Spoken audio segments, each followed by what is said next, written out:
Okay. Cool. So, all right. Nice. Hello, everybody.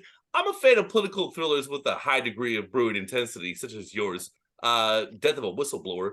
Was there a feeling of high intensity while making this movie? There's been a feeling of high intensity long before we started making the movie, and that continued right into the movie. It was there in the casting as well. We had very intense casting sessions that were great to work with the actors on. I just lost my earphone, which I'm going to recover. Okay, there we are. There we are. I'm back in. Yeah, and yeah, and there was a lot of intensity in the shooting of it. We formed a very close knit group of people, and I think we were all very in the film. I agree. Okay. Would the actors agree with that? Was it intense making this movie? Yeah, I think there was some intensity in terms of the. Okay, for me, the intensity came in the form of what stuff was actually really going down. Like, really? You know what I mean? Like, that's intense, guy. Because you think it's all, yeah, you know. It changed my perception of what we consider to be normal in in around the space. Yeah.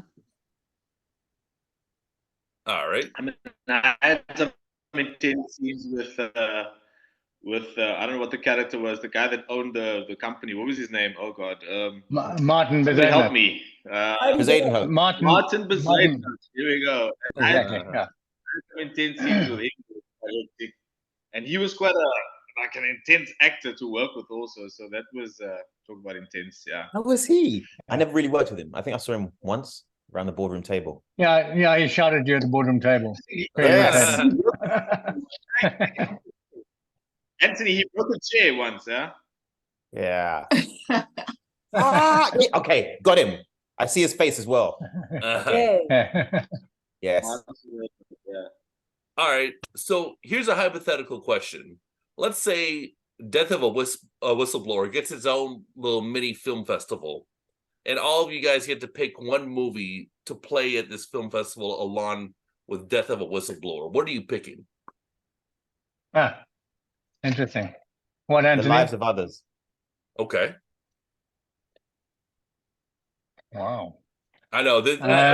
I just don't overthink it. Whatever pops into your head is the correct answer. Okay. Then it's Go with the Dragon Tattoo. Okay. Nice. I would definitely say like Oliver Stone's JFK. Oh yeah. That's a saucy one. That's a saucy one. That's a saucy one. In fact, that whole scene, just in terms of that movie, that whole scene in the park where they walk around and talk. Right. We looked at that. We looked at JFK a lot before we finally scripted that scene. It of course doesn't have a lot of what JFK did, but there was a feeling of the same thing. We had a lot of exposition. We had to give it energy and keep the audience there through all this exposition. So we sort of took JFK as our model of how to do that. Oh, that's cool. Yeah. And Oppenheimer was the other one like that too. I would throw Oppenheimer in this festival as well.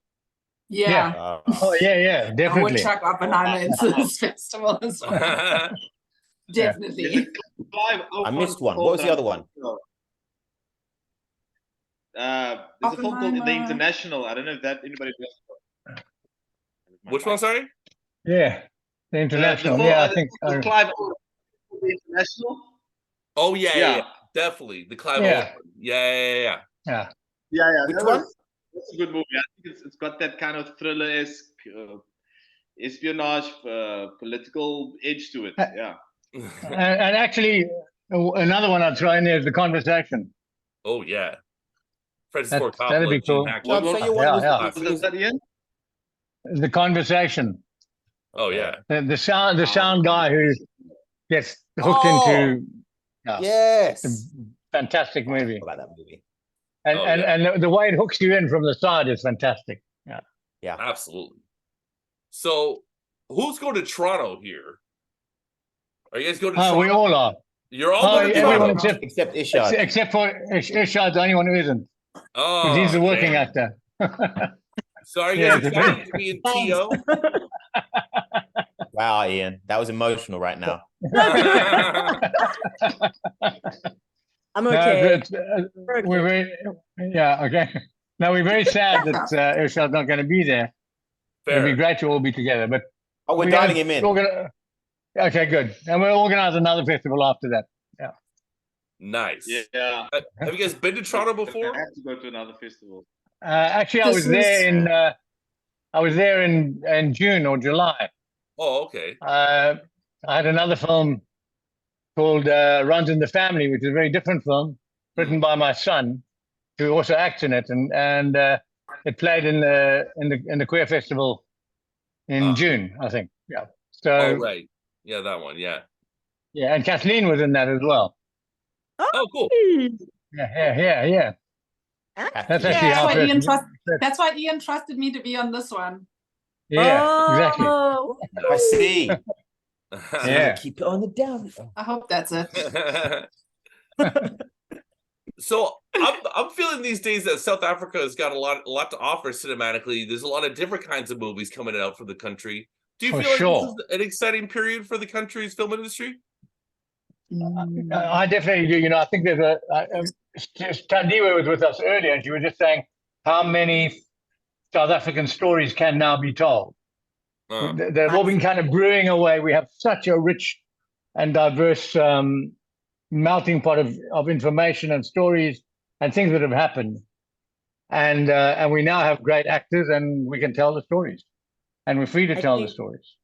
I think what's lovely about it is we're getting to tell our stories with better budgets, you know. Yes, right, absolutely. So it's really Absolutely.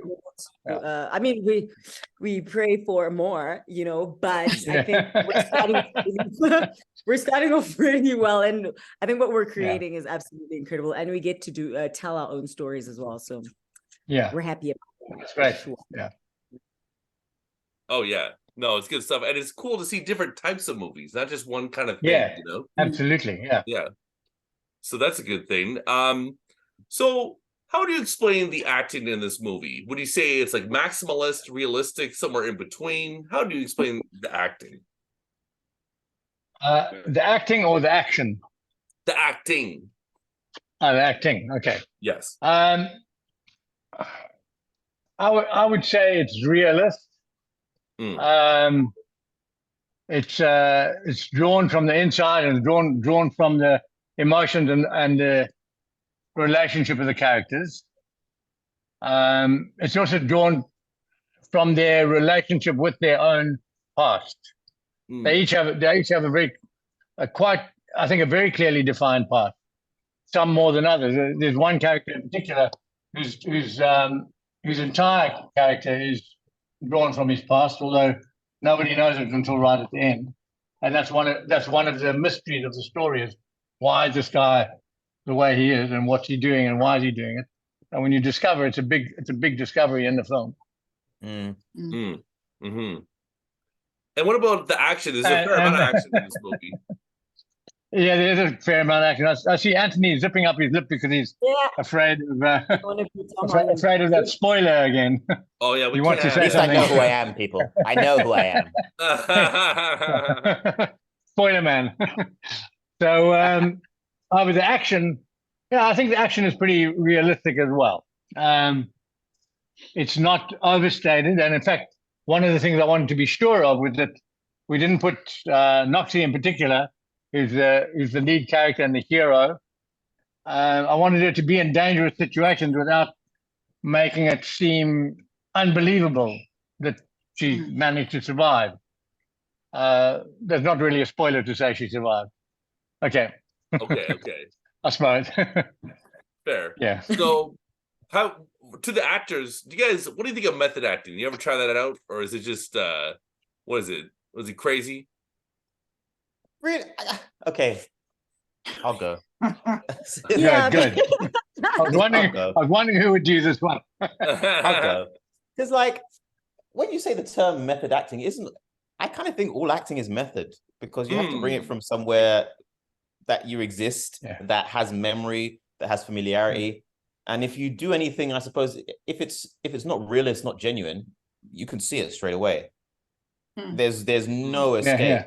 So I think when you talk about, I get what you're talking with method acting, and when I hear you say method, I think about the conversation between Dustin Hoffman and Laurence Olivier. Yeah. I think it's for Marathon Man, and then Hoffman's whizzing around like a lunatic to be in the scene because he's jogging, and Olivier says, "Just act, old boy, act."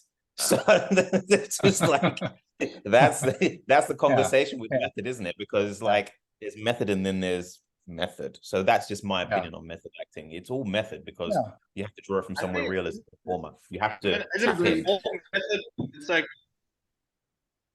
yeah. For me, it's all method. Like, there's always a method to get to where you want to be. You always have to use some kind of methodology to get where you want to be. So for me, it's all method. Whether you're gonna study another character to become that character, whether you're gonna, like Anthony just said, run on the spot to get your heart rate up so that you can be ready. It's all method. It's about getting to that point, and whatever methodology you use to get there, that's method, isn't it? Or I don't know. It's all method for me, I think. Wow. Yeah. Yeah, and also, by the way, I think that from a director point of view, you use whatever you can find at the time. That looks real and looks exciting and looks like, wow, I see someone. I just saw Noxie in this moment, and that's how she is. That's what I love. So that's what I want. And so you change what you're looking for all the time because you don't know what's going to get that thing to come out. But when it comes out, it's fantastic.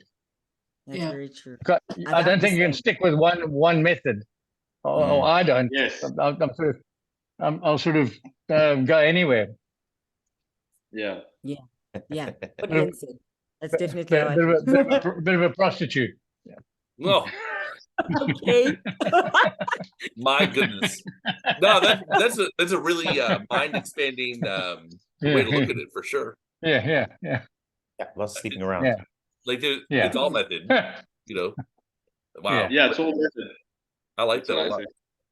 So at the end of the movie, we see the name of some African journalists and the reasons why they were killed. The world has enough fearless journalism. Well, miraculously, yes, I think we do have some very fine and fearless journalists. And it's very sad that from time to time they get tested and proved to be worthy of the test. So that's something that we're dealing with in South Africa quite specifically at the moment. There's the last woman mentioned in our list of people is Babita Dekoran, who was assassinated 2 years ago, who reported on the COVID, on the siphoning of billions of rand out of the COVID fund, which was meant to be for the people, for the poorest people in the country. And she got assassinated by 6 men outside her house, and that case has not been solved. So it's not just journalists, although journalists play a big proportion of that. It's other people who are servants of the people, who really are servants of the people. And I think, I think that the world, all over the world, becomes more and more corrupt as there's more and more wealth to fight for, and there's more and more separation between the rich and the poor. I don't think we've gotten to a better place now than we were 40 years ago. I think we've gotten to a worse place. The kinds of ways that we can manipulate corruption to make ourselves richer and richer and richer seems to be more of it around now. But that may also just be because I'm the age I am, whereas you guys are younger, so you probably think it's all fine. No? I kind of think this is there are different iterations. Humans, we're very cyclical. It's like things come round each time. Yeah, it seems to be like that. We seem to double back on ourselves quite a lot in the last 10 years. Yeah. We are creatures of habit. Yeah. Little different question. After you've made a movie or two, how does your life change? What's the best thing about your life after you've made a movie? You're Yes, eating. you can more easily make the next one. Ah. You get a step on the ladder. Yeah. Yeah. Do Yeah. people ever Okay. stop you in the street and say, hey, I saw your thing, that was cool? That must be kind of fun, right?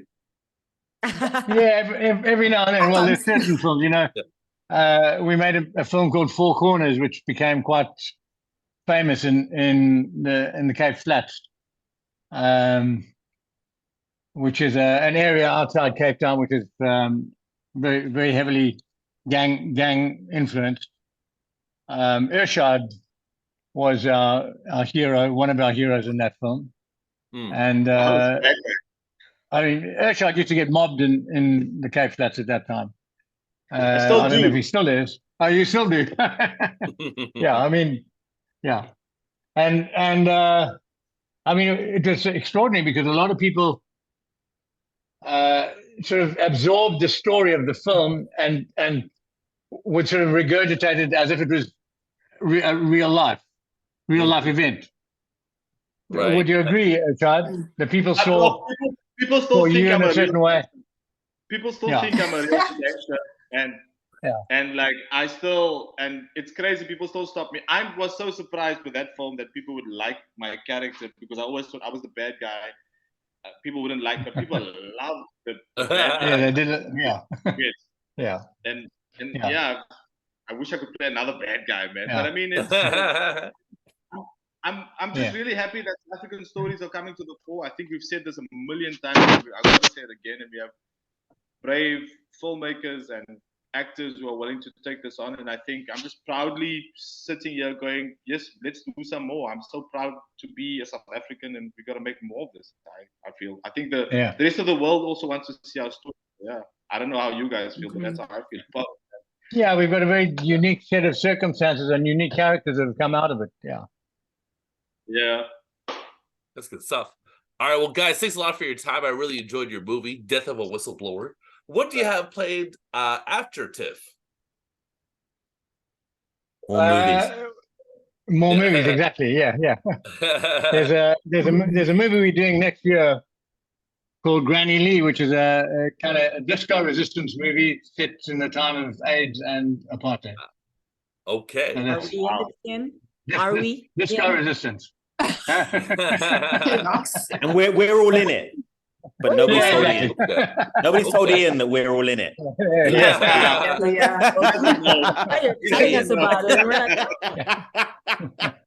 right, guys. Thanks a lot for your time. Yeah. Peace.